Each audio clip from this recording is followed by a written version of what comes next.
So today I wanted to come clean about myself and talk about something that I don't think a lot of people know about me because I have not really gone much out of my way to ever talk about it. But that is that I invest pretty significantly, pretty heavily in the stock market. And I do so as a self-professed socialist and leftist. And I wanted to talk today about just what that means, how that makes sense, how I square that circle, and so on. As always, don't hesitate to smash that like button, helps level up the channel, and of course helps to cause every himbo around the world to turn socialist instantly overnight. Also, don't hesitate to reach out via the link below if you are interested in online fitness coaching. So to give you a bit of background, I got really into investing around 2015. And a big part of the reason for that was that I was struggling pretty significantly with my finances. So I went pretty significantly into debt to help finance the cost of university. And I was just really struggling to stay on top of everything. I was a broke personal trainer living paycheck to paycheck. There were times where I was sleeping on a friend's couch. There were times when I was, basically, benefiting from the fact that I've got parents who were able to take care of me. At times, I went into significant amounts of credit card debt when I had difficult months and I had to find a way to make ends meet. I did not have much in the way of expenses, to be quite honest.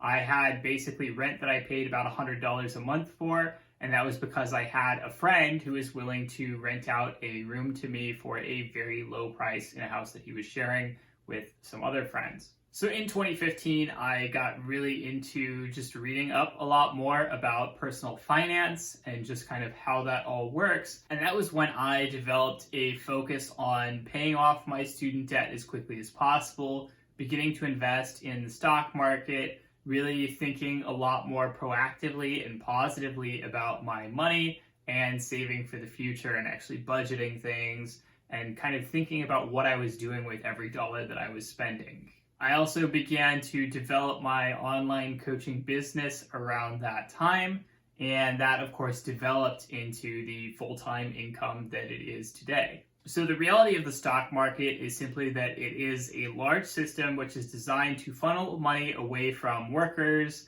and away from consumers and into the holders of capital, the shareholders. Every year, a large amount of money is silently transferred away from workers and customers into the hands of owners in ways that we don't really necessarily see.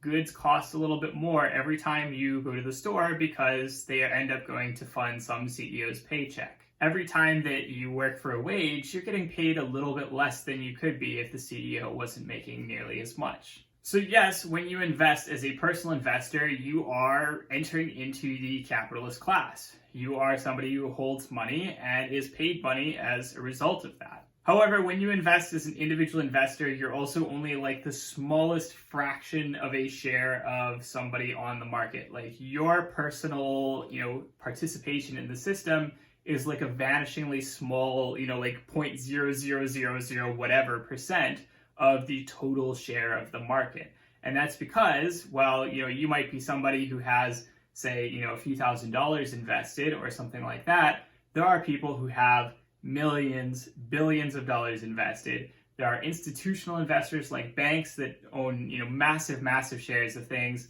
And of course, there are just governments around the world, which also are major players in the market through tax money. And so the end result is that, yes, you are participating in a ultimately pretty messed up system, but you are only participating in the smallest possible fragment of it because as an individual, you don't really necessarily have a ton of power if you're starting out from zero. So by definition, I am not really benefiting massively from this system. Certainly I am making some money, but to be quite honest, on average, the market returns about 6 to 7% per year. That's pretty expected. That's a pretty average return. I have averaged better than that since 2015 when I started investing, but that does not mean that I have really made a ton of money. And that is in large part just due to the way that compounding and interest works over a long period of time. You really start to make money after you've had money invested, significantly for, 10, 20, 30, 40, 50 years, because it really takes quite a long time for investments to really start to pay off, even if you invest pretty intelligently. I don't really believe in talking too much about exact figures because I believe that you shouldn't share too much in the way of specifics for fear of sort of influencing people too much or giving people too much information. But again, suffice to say that the amount of money that I have ultimately made from the stock market is not that much. Yes, it is money. Yes, I'm very blessed to have it. Yes, it is something where it's going to pay off a lot more down the line when I go to, say, retire and so on. But it is not something that has given me a lot of money to date. I generally have made a lot more money in a lot of other ways just from working as a worker. So I kind of envision this mostly as a way of saying, well, at the very least, the money is going into better hands. At least I know that when I am investing in the stock market, I am taking money out of that market. That money is going to me. I know that I am going to use it better than, say, a banker who's looking to get, an extra, a little bit of extra money on an investment or something like that. To me, this is just a small fraction of the redistribution of wealth that would really happen in a more fairly socialist society. So I basically just see this as a way of taking back my share of what has already been taken from me in the first place. And on that basis, I would recommend that lots of other people invest intelligently in a similar way as well. I'm not going to say that, turning into a capitalist or investing in the stock market is necessarily the best choice for everybody, because it certainly isn't. But I do think that there are a lot of people who could get back some of the value of their labor if they were able to have a bit of excess money and they were able to invest it in the stock market and they were able to get some return on it, even if that return is not necessarily a huge one. What I do also believe is that having too much wealth, accumulated, concentrated into the hands of one individual or just a few individuals, is certainly unethical. I don't believe that that is a good idea in the long run. So to give you an idea, the numbers I cited above about how the stock market returns about 6 to 7% per year on average. So let's say that you're somebody who has $1 million invested in the stock market. You are a millionaire. At this point, on average, if you're having a 6 to 7% return, that is about $60,000 to $70,000 per year. And that's a whole living wage. That's, so much money that you get for free without having to lift a single finger. And at that point, essentially, what you can do is you can kind of live off of that money forever. There is a rule called the 3% rule, which says that basically, if you want to make your money last until you die, you only spend about 3% of your wealth per year.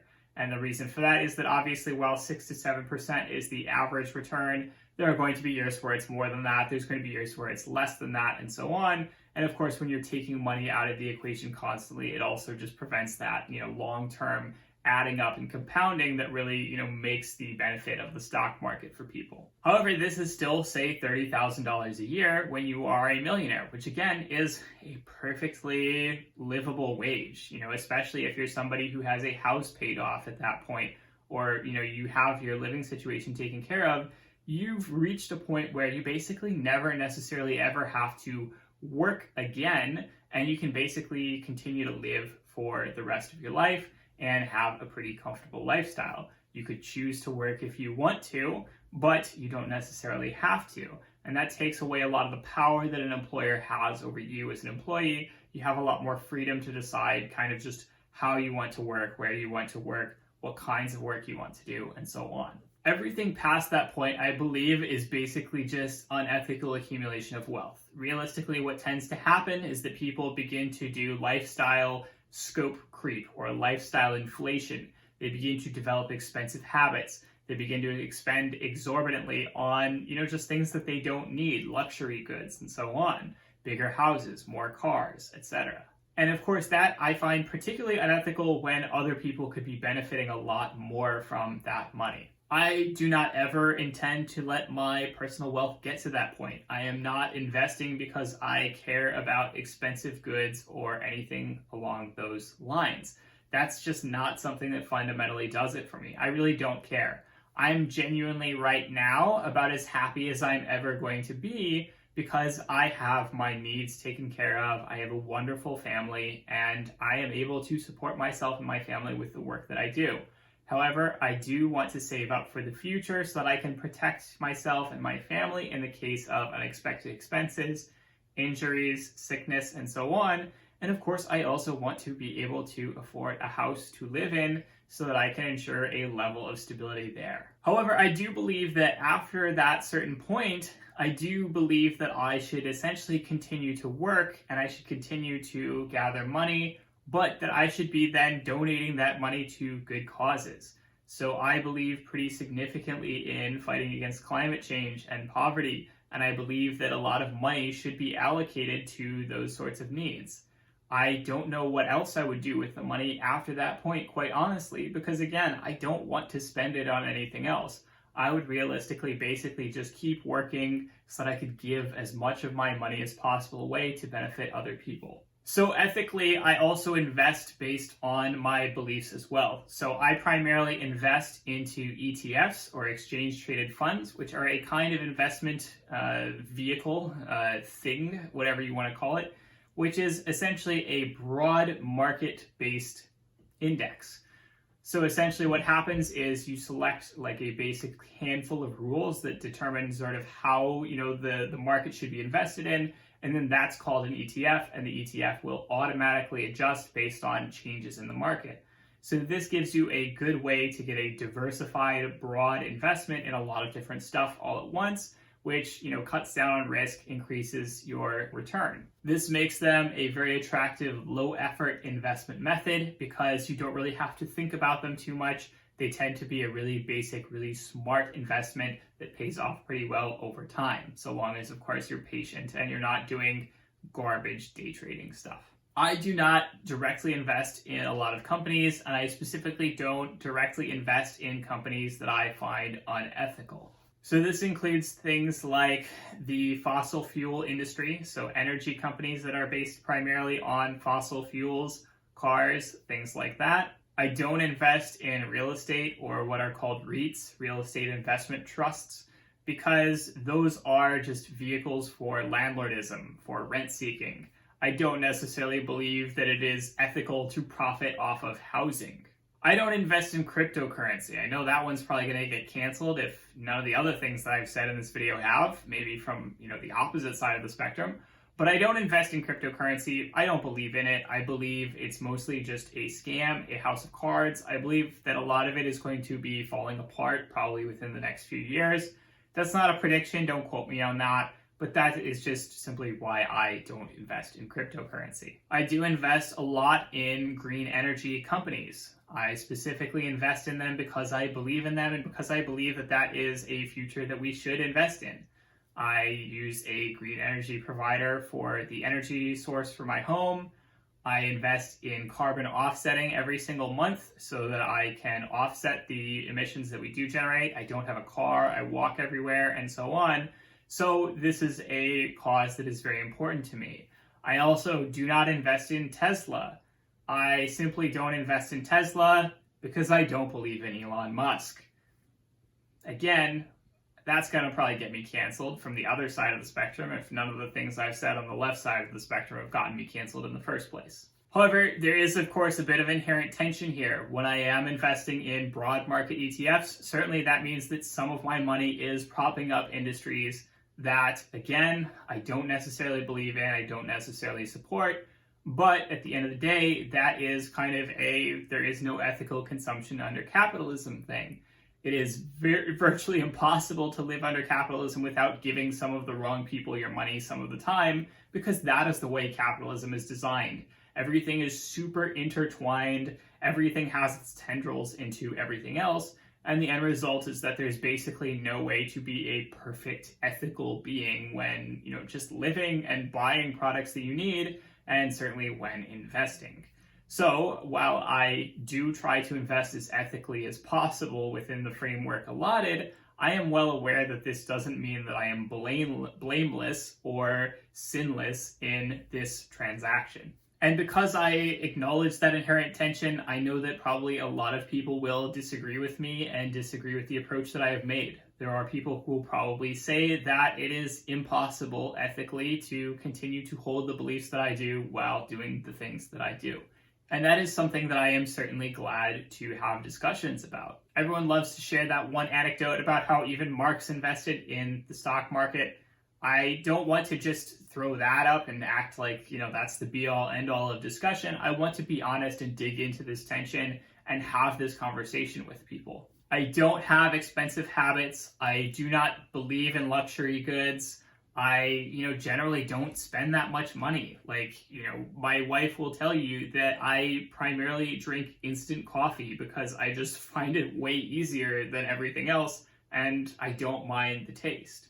I am just not a person who is going to turn around and earn a lot of money and then spend it on, a big fancy house or a big fancy car or what have you. Certainly, I want to admit that I am very privileged and blessed to be in this situation. I want to acknowledge that privilege and admit that I understand sort of how this puts me in relation to other people. However, I intend to use that privilege to the best of my ability to help others, and that is, the primary goal with doing what I do. I also just wanted to discuss this topic because I wanted to clear the air and, just kind of open up the way for making more videos about investment in the stock market in general. I think that there are a lot of videos out there, a lot of good videos about just the stock market and how it works and so on, but there are not a lot of good ones that specifically take, more of a leftist approach or really critique some of the inherent problems of the system. So I wanted to have this video as a kind of way of clearing the air, breaking the ice, getting it out there that this is a topic that I probably will want to talk about in the future. I believe that if more individuals are able to use this information for good, then that can potentially mean a kind of mindset ideology change in the way that a lot of people invest, and that could potentially have massive compounding interest benefits long into the future. I also believe, rather cynically, that having a certain degree of wealth is, in the modern environment, kind of a necessity in order to really have much of a mark on the world in terms of influencing politics, in terms of influencing economic policy, and so on. You simply can't necessarily get yourself heard very easily unless you have a lot of capital to begin with. So I believe that at the end of the day, you do kind of have to play the capitalist game at least a little bit in order to maximally benefit other people. So that is the video for this week. As always, I hope you liked it. Again, this video is most likely to get me canceled out of anything I have said or done so far, because I feel like I have probably taken a position that is unpopular a bit from both sides. So here I am. As always, if you like the video, don't hesitate to like, comment, subscribe. Tell me what you want to see in future videos. I will talk to you all next week. Have a good one.